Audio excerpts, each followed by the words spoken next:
At 18, I picked up a stray, little punk sister. Marie Curie. I tried for a long time but still couldn't warm her heart. Later, her childhood friend, Thomas Edison, appeared, and I realized she also had a gentle side. It just wasn't for me. The day I decided to let go, I lied, saying I was leaving but would return immediately. After that, I never came back. 7 years later, we met again on a film set in Hollywood. She, now a film queen, grabbed me and asked, "Leaving but coming back immediately? Where on earth did you go?" My hand was sweating from tension. The new film queen, Hedy Lamarr, was just 5 meters away from me. If I turned around, I would face her. The assistant director said, "Ms. Lamarr, the next scene is a reunion with an ex-lover. You need to express attachment and regret." Hedy Lamarr chuckled softly. "Attachment? Assistant director, do you think there's an issue? If he's an ex-boyfriend, why would there be any attachment?" Her voice was as cold and indifferent as before. At 18, she used this same cool and detached tone to call me Mr. Oppenheimer. The discussion behind my back continued. I didn't clearly hear what the assistant director said, but Hedy Lamarr's distant voice distinctly reached my ears. "I've long forgotten my ex. I don't have a taste for returning to the ex." As a returning to the ex guy, I had no intention of acknowledging her either. Once filming was over, we'd go our separate ways. Just as I was thinking this, a colleague suddenly called out my name, "Mr. Oppenheimer, have you found the prop?" The area behind me suddenly fell silent. I hurried away with the prop in my arms. Hedy Lamarr didn't follow. Perhaps she didn't hear, or perhaps she heard but didn't care. While setting up the scene, I told my colleague, "Next time, call me Mr. Feynman, don't call me Mr. Oppenheimer anymore." "Why? Oppenheimer Feynman sounds good. Does Mr. Feynman sound more professional?" The colleague laughed heartily, believing that reason. This was my first month working as an assistant director. Before joining the crew, I knew the female lead was Hedy Lamarr. She is a star kid, commanding resources from half the entertainment industry. And she's a good actress. She won the Film Queen Award at 25. I, unfortunately, am her first ex-boyfriend. I once hesitated about whether I should come. Ultimately, not wanting to miss such a good job opportunity, I came anyway. I told myself I absolutely couldn't let her discover me, or I'd be finished, because 7 years ago, our breakup was anything but amicable. I wrote in the letter, "I've known for a long time that you're a star kid. Approaching you was only to dig for news about your family. I actually don't like little punk sisters at all. I prefer someone gentle. Let's not meet again. Goodbye." As decisive as the words were, I was just as pathetic when I left. I don't know how Hedy Lamarr felt after reading that letter, but she is petty and holds grudges. If she caught me, my career would very likely be blacklisted. My colleague said, "Hedy Lamarr is even more beautiful in person than on TV. Champion genes, you have to look at who her parents are, right? They were once a film queen and a film emperor, of course. They are stronger than average people. I like Hedy Lamarr's intellectual and sensible demeanor. She must have been a campus queen when she was in school. Right?" I nearly choked. Hedy Lamarr was a campus queen? Absolutely wrong. Not only was she not a campus queen, but she was also a big sister, whom everyone avoided. I will never forget the first time I met her. She had just finished fighting with a group of female bullies, and she was covered in bruises. The rain was pouring down. Pedestrians hurried past, but she sat motionless by the roadside as if dead. Until I approached, she looked up and said, "Scram." Her tone at that time was like a rabid stray dog about to tear me apart. But I didn't scram. Instead, I held an umbrella over her head. This was the beginning between Mr. Oppenheimer and Hedy Lamarr. I shook my head, chasing the memories away. The set was too noisy. I squatted down on the stairs. As soon as I pushed the door open, I was hit by the smell of smoke. Hedy Lamarr stood in the darkness, a small point of fire glowing on her fingertip. She looked at me coldly, exactly like she did years ago. The stairwell was dark and narrow. I bowed my head, intending to leave, but Hedy Lamarr called me back. "What do you do?" "Assistant director." "Just graduated?" "Yes. To be able to work as Director Zhang's assistant right after graduation. That's quite good. Thank you, Ms. Lamarr. How old are you?" 25. She smiled faintly and said lazily, "We're the same age. You call me Ms. Lamarr. The assistant director also calls me Ms. Lamarr, and he's 43. Then I'll say it again. I was speechless. Ms. Lamar. In the darkness, I couldn't see clearly, but Hedy Lamarr seemed to curl her lip. It was a cold, emotionless smile. My heart was uneasy, but I still held a sliver of luck. She surely hadn't recognized me. Compared to 7 years ago, I had almost changed into a different person. From a scrawny, pale weakling to a handsome guy whom others praised. Even my own relatives almost didn't recognize me, let alone now in the dark. Ms. Lamar, please rest, I'll take my leave. Wait a moment, she called me back again. What is your name? Hedy Lamarr suddenly asked. Feynman. Have you ever used another name? No. Hedy Lamarr was silent. I broke out in a cold sweat. My name used to be Chen Hai. I changed it later. She had lied to me. So me lying to her once is just a draw. During the summer vacation of 10th grade, I found Hedy Lamarr on a corner in New York City. She said she had nowhere to go and no family. I believed her. I thought she was like me, a poor child whom no one wanted. When I was little, after my parents divorced, each remarried and had more sons. Neither of them wanted me. I was sent to live in my aunt's basement. I was very obedient since childhood, because if I was a little obedient, at least I'd have food. Hedy Lamarr and I were two completely different types of people. She was definitely a little punk sister, while I was introverted, quiet, and knew nothing outside of studying. In 11th grade, Hedy Lamarr and I were in the same class. No one knew what her family did. There were even rumors that she was parentless and homeless. We were like strangers at school, but no one knew that every night, Hedy Lamarr would knock on the basement window. I cleared a small corner for her to sleep. The next morning, before my aunt's family woke up, she would be gone, as if she had never appeared. Hedy Lamarr often skipped class and was always getting injured.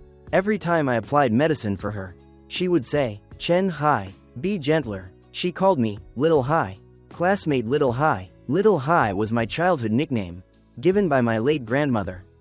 Because Hedy Lamarr often came to sleep in the basement, I subconsciously felt she was even more pitiful than me. Furthermore, I had a delusion.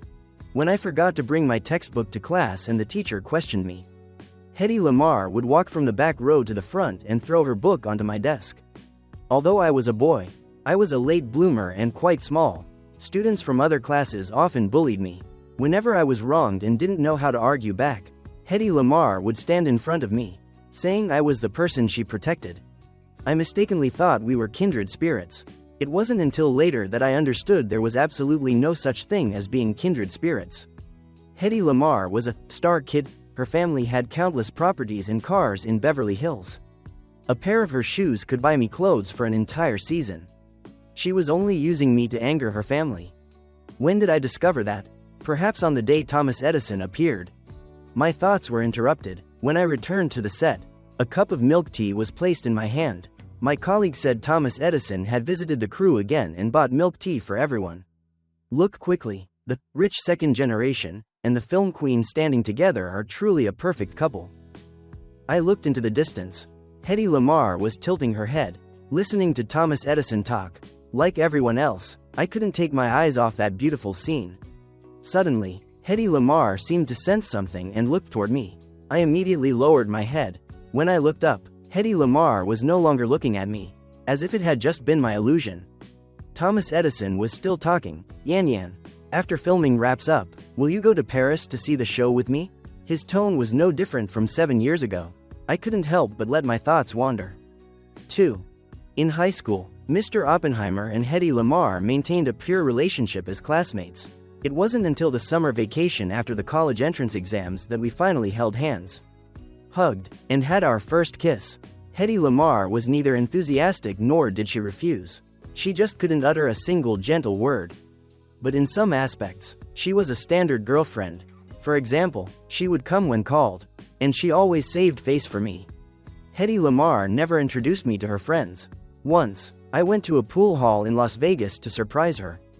But her face tightened, and she said irritably, "Don't come here again." I didn't think much of it then, assuming that was just her personality. Until Thomas Edison appeared. He was wearing an expensive suit, with a refined hairstyle. Yan, why did you run off here? I just bought a Ferrari. Want to go for a spin? The 3 words, Ferrari, nearly made me stagger. Thomas Edison stared at my wide eyes. Yan, Who is he? Are you kidding? How could Yan Yan like you? I'm her future boyfriend. Our two families have an engagement. Nonsense. Hedy Lamarr's face darkened as she pushed Thomas Edison away. Don't listen to him. What engagement? I don't acknowledge it. Her explanation was very weak. Later, Hedy Lamarr's parents came to see me. That's when I learned Hedy Lamarr was a star kid, and not an ordinary one. Her family virtually controlled half of the entertainment industry. Hedy Lamarr had a poor relationship with her parents. She deliberately transferred from an aristocratic school to an ordinary high school, and intentionally didn't go home. Her parents were often away and didn't pay much attention to their daughter. They didn't even know what she was doing every day.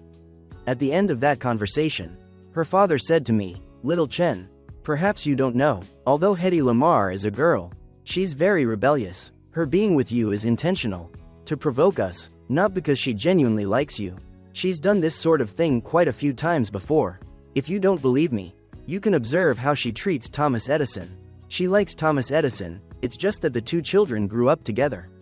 And she hasn't realized her feelings yet. Little Chen, you and we are not on the same level." I felt like I'd been struck by lightning. After that, I realized her father wasn't lying to me. Although she verbally complained about him, Hedy Lamarr was very patient with Thomas Edison. Once, Thomas Edison had just mocked me for being poor. The next second Hedy Lamarr appeared, and his expression instantly changed. Feigning grievance, Yan Yan, Chen Hai called a bunch of thugs to beat me up earlier. Hedy Lamarr suddenly became very worried. Chen Jai, I told you not to mess with him. In that moment, I understood. Hedy Lamarr wasn't an iron tree that wouldn't bloom. She just wouldn't bloom for me. At the end of August, I accepted the offer from Hedy Lamarr's parents. Under their sponsorship, I went to study abroad in London. With my circumstances, this might have been the only chance in my life to study overseas. On the day I left, I told Hedy Lamarr I wanted to go buy some chocolate to eat. Hedy Lamarr, out of habit, took out her wallet to buy the most expensive kind. I didn't accept. I don't need yours. I'm leaving, but I'll be right back. Okay, I'll wait for you. Then I never came back. At the request of Hedy Lamarr's parents, I left a disgusting breakup letter, completely cutting off Hedy Lamarr's thoughts. This 3-month-long first love quietly ended with the arrival of autumn. I changed my name, cutting off contact with my high school classmates. I previously had no sense of existence and was bullied quite a bit by my peers. I cherished the hard-won opportunity to study and learn to work out and dress well. With both my name and appearance change, plus Hedy Lamarr's parents intentionally concealing things, Hedy Lamarr basically couldn't find me. In her eyes, I was as good as dead. But I heard quite a few things about Hedy Lamarr. After I left, she decided to retake the college entrance exam and was admitted to the Caltech Film Academy. She debuted, and her career path was smooth. On camera, she was gentle and elegant, her smile captivating her fans. There was absolutely no trace of her former self. I thought that everyone changes. I had changed too. At the end of a workday, I was utterly exhausted. My colleague, however, seemed injected with energy. Oh my God, this picture is so beautiful. What is it? Hedy Lamarr's mood photo is trending. I leaned my head over to look. A candid photo had caused a sensation. In this scene, Hedy Lamarr coincidentally meets her ex-lover. Look at her eyes. It's like Hedy Lamarr is capable of feeding 1 billion people. In the photo, Hedy Lamarr silently looked straight ahead, her posture graceful, but deep in her eyes, a red flame burned, passionate and frantic. What terrified me more was that at the edge of the photo, the vague back figure where she was looking was me. On the next day of filming, the male lead had an accident and was hospitalized. This was a crucial confrontation scene between the male and female leads, and it couldn't be delayed. The director was very anxious. He finally decided to find a stand-in first to shoot Hedy Lamarr's scene. Hedy Lamarr requested to personally choose the stand-in. I stood in the outermost circle. Hedy Lamarr's gaze landed precisely on me. That one. I was stunned. The director had no objection and urged me to quickly change into the male lead's costume. I only needed to play the back, but to avoid being recognized, the makeup artist still had to put makeup on me. When I stood in front of Hedy Lamarr, she was momentarily startled. I didn't dare look her in the eye. Hedy Lamarr asked, "Are you nervous?" "I've never acted before." "You don't need to act, just listen to the lines." Relax, if you're tense, your body will stiffen, and the take won't look natural. Yes. You can take a deep breath to adjust. Thank you, Ms. Lamar. The camera will be focused on me in a moment, you just need to listen to my lines. And one more thing, Hedy Lamarr didn't continue. One more thing? I looked up at her. Where is my chocolate? Hedy Lamarr said, word by word. Her eyes revealed a trace of genuine anger. Feynman, it's been 7 years, surely you've bought it by now? I'm finished. That was my first reaction. Hedy Lamarr must have recognized me a long time ago. Coincidentally, this segment was also the scene where the female lead made a heartfelt confession to the male lead after a long separation. I wondered if those were the words she wanted to say to me. But how could that be? The real-life Hedy Lamarr never said, "I love you," to me. After the shoot, the director gave me a thumbs up. Little Chen, you have a talent for acting. The look in your eyes just now was spot on. Could it be that both of us were playing ourselves? For the next few takes, Hedy Lamarr personally requested that I be the one working with her. My head was pounding. Hedy Lamarr had too many interests tied up, even the director didn't dare offend her. Appointing me now, if it wasn't revenge, then what was it? I was promoted exceptionally from assistant to associate director. Hedy Lamarr's privileged associate director. 18 hours a day had to revolve around her. But what I did wasn't just the work of an associate director. For example, the crew needed to move heavy props. As soon as I rolled up my sleeves, Hedy Lamarr pulled me back. Buy me a cup of milk tea. Not just milk tea, she also ordered a lot of snacks. Clearly, they could be delivered, but she insisted on making me run out to buy them. However, on the other hand, my colleagues were very envious of me because I could freely go out for a stroll to buy snacks. Hedy Lamarr wouldn't even eat them. I don't want to eat them. Take them. Just like that, after a week of working under Hedy Lamarr, I even gained weight. Gradually, even colleagues grew curious. Is she deliberately buying you snacks? No way. But she really indulges you. Hedy Lamarr is very strict. Her company also invested in this film. The previous associate director was scolded by her. But she's never blamed you. That's not true. I denied it emphatically. It was a miracle she wasn't tormenting me. Rumors on the set reached Thomas Edison. Thomas Edison rushed over. You're Yan Yan's new assistant? I couldn't help but correct him. I'm the associate director. Can someone so young do a good job? Young Master Edison, please don't judge others by their appearance. I continued to arrange the work schedule. Thomas Edison stared at me for a long time. I feel like I've seen you somewhere before. You might have mistaken me for someone else. I had no interest in small talk with the young master and continued to arrange the work schedule. Thomas Edison sniffed. I've seen many people in your film crew. Don't think that just because Yan Yan favors you, you have a chance to climb up. I advise you to know your place, or you'll be the one getting hurt in the end. What are you talking about? You look a lot like Yan Yan's ex-boyfriend. Thomas Edison said this, waiting for my reaction. He thought I would be surprised or pained to be treated as a substitute. But I looked at him in confusion. So what? She favors you only because she sees you as a stand-in. Not because she values you. Yan Yan hates that man. Don't get too complacent. I put my work down and smiled at him. If she hates him, why look for a substitute? That's quite contradictory. Young Master Edison. Thomas Edison was speechless. After he left, my heart couldn't settle down. Hedy Lamarr hates me? Sure enough. That evening, Hedy Lamarr suddenly sent me a message, asking me to bring medicine up for her. Following the principle of not offending the female lead, I bought the medicine and brought it up to her. I thought Hedy Lamarr just wanted to torment me a little, but she was genuinely sick. Her forehead was covered in small beads of sweat. What's wrong with you? Stomach pain. Where is your assistant? She went into Miami and won't be back in time. That's strange. Hedy Lamarr never had stomach problems before. I asked, what happened to your stomach? I didn't eat properly the year I retook the exam. Why didn't you eat? No one saved a meal for me. She looked at me with her eyes half closed. This reminded me of the past. When Hedy Lamarr stayed in the basement, I always saved a portion of my meal for her. By the time I finished my homework, she had eaten it all up. What about the cafeteria? The food is awful, still the same stubbornness. I saw a large table of food on the side, still steaming. Hedy Lamarr said, it just arrived. I can't eat with a stomach ache. What a waste. I was dying for something other than the crew's boxed meals. You eat it, leaving it there is just a waste. If you're not eating it, help me throw it away. She said it casually. I broke a pair of disposable chopsticks and sat down at the table. I ate very quietly, and the room was very quiet. I thought Hedy Lamarr had fallen asleep. As soon as I turned around, she was looking at me. A smile was playing at the corner of her mouth, but as soon as our eyes met, her smile vanished, and she reverted to her expression as if the whole world owed her something. Not changed at all. We faced each other in silence, not saying a word. It wasn't until I was about to leave that Hedy Lamarr finally spoke. Feynman. Thomas Edison and I have no relationship whatsoever. Not before, not now, and not in the future. I nodded politely. But, Ms. Lamarr, I don't care anymore. That statement of mine darkened Hedy Lamarr's face for several days. Anyway, filming was about to wrap up. But just a few days before the wrap, a significant accident occurred. During a scene on a boat, the wind was very strong. The sound technician went to the restroom.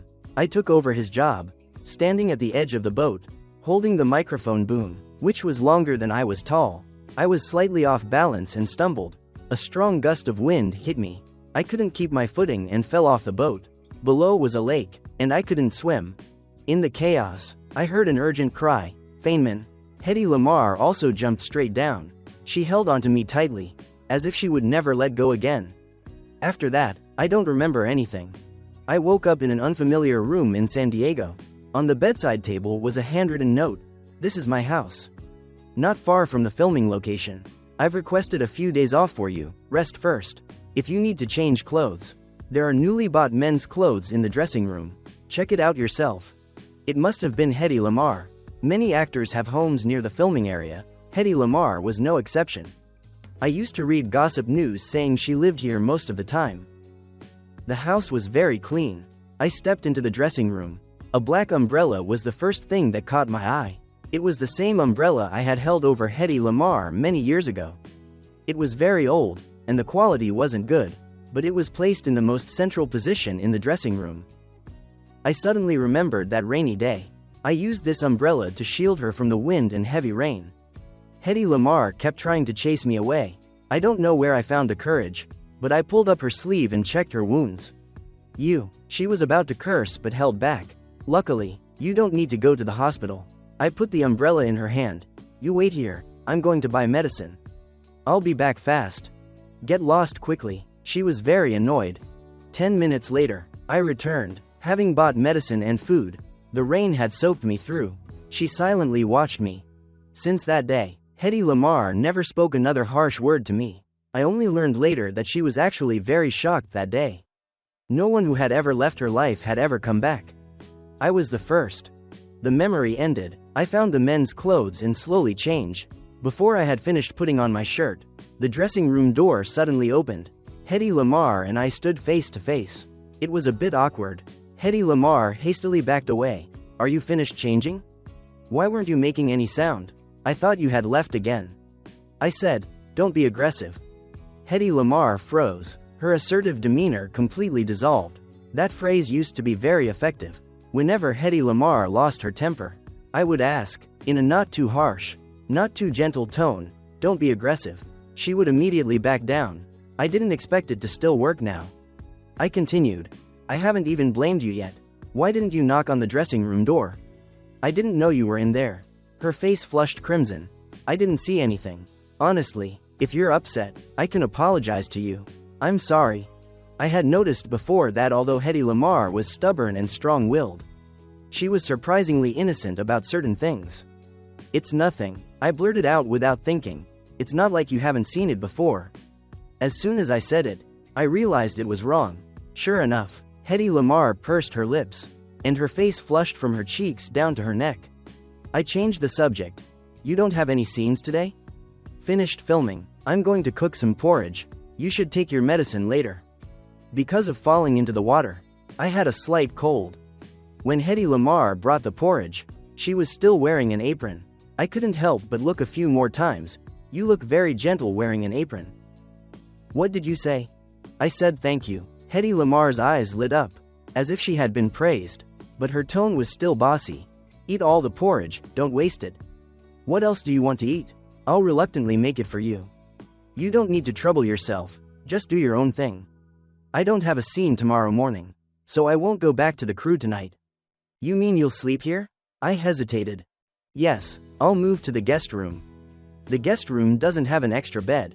Since you're sick, lie down properly in the bed. Don't torment yourself. Hedy Lamarr pointed to the sofa. I'll sleep here. In the middle of the night, my fever returned. Hedy Lamarr barely slept, changing the cold compress on my forehead every so often. People with fevers are often delirious, and hallucinations are inevitable. In a haze, I thought I was back in that tiny basement room. Hedy Lamarr slept on the other side, a few meters away from me. Between us was a small table. I could only see her thin back when I looked over. Once, Hedy Lamarr was sick and tried hard to endure it without saying anything. I realized something was wrong in the middle of the night and woke up. Her forehead was burning hot. I found fever medicine and wiped her face repeatedly. Hedy Lamarr suddenly reached out and grabbed my hand, holding it very tightly, as if afraid I would leave. She only let go when she fell asleep. That was the closest contact Mr. Oppenheimer and she had before graduation. Most of the time, we were like strangers, merely passing each other by at school. After a night of restless dreams, I woke up the next morning, and Hedy Lamarr was gone. She had been called away for emergency reshoots, but a prepared meal was laid out on the table. In the center was a box of chocolate, the most expensive kind. I was halfway through eating when someone entered the door. I thought Hedy Lamarr had returned, but the person who came was a strange woman.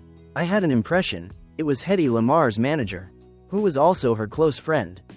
The manager stared at me blankly. Oh my, Hedy Lamarr is hiding a kept boy again. I explained repeatedly, I'm just the film crew's associate director. The manager asked for my name. I said, you can just call me Feynman. She was so startled she almost jumped up. Feynman? You are Feynman? What's wrong? She suddenly looked at me with understanding. You are Feynman? Seeing my doubt, she continued, before, Hedy Lamarr frantically searched for you. When she couldn't find you, she tormented herself, not eating or sleeping. She was utterly broken and miserable for a while. Feynman, the manager smiled gently. It's good now. She's found you, and she can finally rest easy. It's been 7 years, she doesn't have to punish herself anymore. You're exaggerating. We only dated for 3 months, it wasn't that unforgettable. How can you say that? Don't you know Hedy Lamarr became a celebrity because of you? I was stunned, because of her relationship with her parents. She hated being a celebrity since childhood. In the past, when her family told her to debut, she always refused, but right after breaking up with you, she suddenly said she wanted to be a celebrity. She said it was because you liked film, and by becoming a celebrity, she could stand in the brightest, highest place so you could see her. That's right, that happened. Once, in the middle of the night, I couldn't sleep and started chatting with Hedy Lamarr. Classmate Lamarr. Are you asleep? No. I watched a movie today. The Deep Salvation of Hedy. It was really good. I want to make movies someday too. But I guess it costs a lot. Too bad I don't have the money. It doesn't cost much. I thought she didn't understand anything and was just talking nonsense. So I didn't say anything more. It turns out she remembered it all. The manager sighed with emotion. Only 3 months. Yet it's been unforgettable for her entire life. Soon, Hedy Lamarr came back. She asked the manager, why are you here? Your shoot is almost done. I came to tidy up a bit. No need, you can leave. Also, I want to rest for a while, don't arrange any schedule. Feynman, putting romance before friendship. Do you remember when you couldn't find him before? You cried so miserably in front of me? Hedy Lamarr interrupted irritably. Don't talk about that stuff in front of my boyfriend. I corrected her, ex-boyfriend. You never said goodbye to me, so it doesn't count as breaking up. I wrote a letter. Just a letter. I read it and threw it away. Who knows if you wrote it yourself? The manager saw this and slipped away. Hedy Lamarr, weren't you angry when you read that letter? I said I was going to dig up news about your family. Hedy Lamarr laughed. You don't have the guts for that. Besides, whether you expose anything or not, can't I check the news myself? I remained silent. Hedy Lamarr went to wash some fruit. I continued. A breakup only requires one person to agree. Whether you admit it or not, we haven't had a relationship for a long time. Her figure stiffened. Then can't I pursue you? Hedy Lamarr, are you angry at me? Because I lied to you. not telling you about my background? Or is it because I didn't have time to clearly explain Thomas Edison? Neither, really. Hedy Lamarr. We are not on the same level. Stop being so stubborn. The room was so quiet you could hear a pin drop. After an unknown amount of time, Hedy Lamarr's eyes turned red, and she said with grievance, I just want to be stubborn. I didn't take Hedy Lamarr's words to heart. After filming wrapped, I went back to my hometown in New Orleans. My aunt's old house was about to be demolished, and she called me back to help deal with the belongings. Although my aunt favored her own children before, she still raised me, and I couldn't be ungrateful. On the way back, I passed by my old high school. The campus was renovated a few years ago and had changed a lot. I stood at the gate for a while, when suddenly someone called out, Hey, who are you? A woman my age came out of the guard's room. Are you a student from this school? I remember you were in the same class as Hedy Lamarr, right? I nodded. No problem, I used to have a fight with Hedy Lamarr. Oh right, why are you alone today? Where is Hedy Lamarr? Didn't she always follow behind you? I was startled. Follow behind me? That's right, every night after self-study, Hedy Lamarr would follow behind you, walking you home. You didn't know? Seeing that I didn't believe her, the girl added, the most excessive time was when I scheduled a fight with her. Midway through, she suddenly told me to stop, saying she had to go back to school for a trip. I found it strange, someone like her going back to school? I was curious, so I followed. It turned out she was standing at the gate waiting for you to come out. And then she followed behind you until you got home before coming back to find me. I only found out later that she was afraid of causing trouble and implicating you. So she had to ensure your safety. Look, the girl pointed to the sycamore tree in the corner. She stood there waiting for you. 17-year-old Hedy Lamarr liked to wear black clothes. She always blended into the night. A breeze blew past, and she seemed to be standing there, starlight shining on her. My aunt called, rushing me. I hurried to the location. My aunt was dealing with the bed I used to sleep on in the basement and the desk I used. Everything was being moved outside. My aunt said, Feynman, I found something. Come here quickly. She pointed to a patch of black dirt. It was covered with my name carved into it. Your mother said that girl carved it, didn't she? The girl who is a celebrity now? I was surprised. How do you know? Oh my, she came to find me. When was it? Do you still remember? Before, I found cigarette butts here and scolded you for it. You were very stubborn back then. I didn't want to talk about it anymore. You insisted on saying you smoked, but I knew you weren't that kind of child. Recalling the past, my aunt was also a little nostalgic. The day I scolded you, that girl was standing by the window and saw everything. Afterward, she secretly came to find me, admitted her mistake in front of me, and begged me not to blame you. I tugged at the corner of my clothes, and my breathing slowed down. I was afraid she would corrupt you, so I firmly forbade her from coming again. It turns out that was the case. Near the end of 11th grade, Hedy Lamarr no longer came to sleep or eat leftovers. She told me she had found a place to stay. In reality, she was just afraid of affecting me. My aunt splashed water on the ground. Those traces were where Hedy Lamarr used to sleep. They also represented the sleepless nights.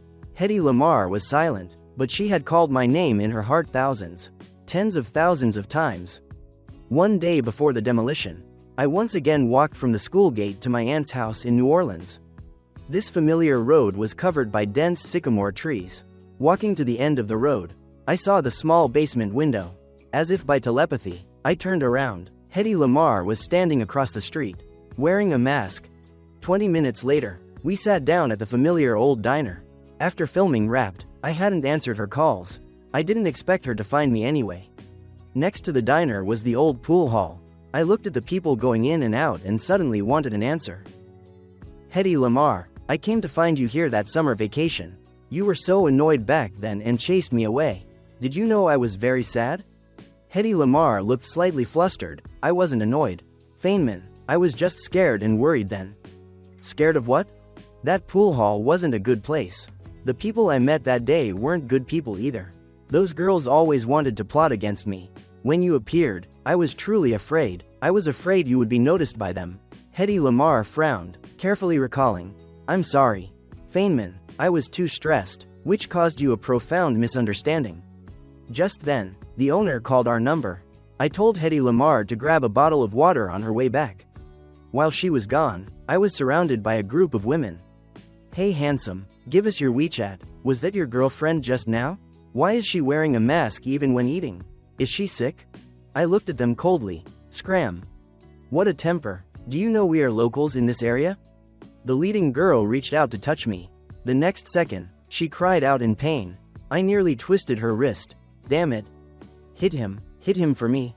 Just then, Hedy Lamarr returned. I shielded her behind me. "I don't hit women, all of you." Scram. "You don't hit, I will." Hedy Lamarr completely abandoned her pretense and image. Radiating menace, I stared blankly. She, my familiar Hedy Lamarr, was back. I had no doubt that Hedy Lamarr could take down all four of them by herself. But I had to stop her. Her status is special now. She can't get into fights. Hedy Lamarr was very stubborn, glaring at the four of them, insisting on justice. I pulled her hand. "Hedy Lamarr, don't be aggressive." Hedy Lamarr instantly froze. Then, her entire being seemed to be washed clean with water. Her strength completely vanished, and even her sharp edges became gentle. "Then forget it. Hedy Lamarr, let's run." Hedy Lamarr gripped my hand tightly. We ran madly outside, through the streets and the crowd. We just kept running, tireless. The sound of my heart beating grew louder and louder in my ears. Thump, thump, thump. The last time I heard this sound was also because of this person, bringing the excitement of youth to me. And at this moment, she seemed to be that same stubborn girl. We ran straight to my aunt's house and ducked into the basement. The place was already empty, awaiting demolition tomorrow. Even the lights were gone. Only the moonlight shone in. Hedy Lamarr. Feynman. We both spoke at the same time. We finally decided that I would speak first. "You followed me home every day before?" "Yes, I had a bad temper before and offended people. I wasn't at ease letting you go alone." "Why didn't you tell me then?" "Why should I tell you?" She laughed. "You had the college entrance exam to study for. Study well, leave the other things to me." I pointed again at the carvings on the ground. "So what do these things mean?" "It means I like you." I was speechless for a moment. "You didn't say that when you were 18. Hedy Lamarr lowered her eyes and slowly began to speak, because I didn't know how to say it before. Hedy Lamarr's past was a bit special. She had parents, but it was as good as not having any. She grew up in a cold and distant relationship. No one taught her how to love someone, and no one told her how to express love. Hedy Lamarr thought that coming when called and spending money on me was a declaration of love. When I took the initiative to confess, she was actually very happy. But because she wasn't used to being loved, wasn't used to intimacy, she appeared very passive. Hedy Lamarr once practiced in front of the mirror, but it was very awkward. She couldn't say it, so she wrote it down. She followed the example of other girls and folded 1,000 paper cranes, writing on each one, "I like you." She planned to give them to me on my birthday. Unfortunately, she didn't wait until that day. Later, she became an actress, experiencing different lives, and finally learned how to express herself. But the person she wanted to say it to was no longer here. After a moment of silence, I continued to ask, "What about Thomas Edison?" Hedy Lamarr shook her head. "I was good to him because he once saved my life." I opened my eyes wide. "What?" "When I was little, my parents ignored me, and only he often came to find me to play. Once, I had a fever, and he was the first to notice. He cried loudly, attracting the attention of the adults. Only then did they discover I was sick. The doctor said if they had come any later, my brain would have been damaged by the fever." Mentioning the past, Hedy Lamarr smiled self-mockingly. "After that, I agreed with him to treat him like a real brother, to be good to him. For so many years, I truly treated him as a brother. But that summer vacation, there was another reason. Thomas Edison threatened me that if I didn't agree to be with him, he would tell my parents, making them hate me completely. My parents were already heartless. If Thomas Edison added fuel to the fire, it would be very unfavorable for you. Moreover, I didn't trust my parents' character. If they took their anger out on you, they might secretly intervene, preventing you from going to college." I suddenly understood. "So you told me not to mess with him?" "That's right." Hedy Lamarr understood what I was talking about. "Thomas Edison said you harmed him. I didn't believe a word of it. At that time, I only hoped that you wouldn't have any contact with him, not even talking to him. That way, you would be safe." Hedy Lamarr looked a little disappointed. "I didn't expect it to cause you such a deep misunderstanding." Feynman, you could have just asked me directly. Recalling the past, my heart was flooded with emotion. She didn't know how to love someone. Did I know? No, I didn't either. Abandoned by my birth parents repeatedly, I lost the courage to question. In my world, only studying and working hard would earn a rare compliment, and only then would I not be abandoned again. So, when facing Hedy Lamarr, I'd rather be sad to death than question her a single word. Much less dare to lose my temper. Not knowing how to love was a common illness for both of us. Hedy Lamarr was stubborn. Am I not yearning to be saved? The moonlight was like water. Hedy Lamarr held my hand and hadn't let go since. But there's one more thing. I confessed to Hedy Lamarr. My study abroad was funded by your parents. I guessed it. Actually, I could have chosen not to go. But that might have been my only chance to study abroad. I was selfish once. I understand. Hedy Lamarr smiled, especially gently. Feynman, you are too kind. I really hope you can be a little selfish, so you won't be hurt by the outside world. I will prioritize my career from now on. 2. It's not a problem. I will pursue you. You are a film queen. With a boundless future. Why should you pursue me? So what? Even this position as a film queen came about because of you. I was a little tired and hugged her. Hedy Lamarr. We only dated for 3 months. Hedy Lamarr reverently placed a kiss on my forehead. But my love is not just 3 months. Hedy Lamarr acted quickly. On the second day after the misunderstanding was resolved, she posted a public announcement on her Weibo, tagging me. 3 months traded for a lifetime. The hot search nearly crashed. The entire social network was abuzz with discussion. I was very worried that Hedy Lamarr's parents would cause trouble again. But I was overly worried.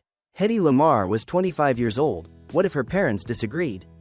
With Hedy Lamarr's personality, they fundamentally couldn't interfere, or perhaps they couldn't control her 7 years ago, which is why they took action against me. I simply lost due to my own cowardice.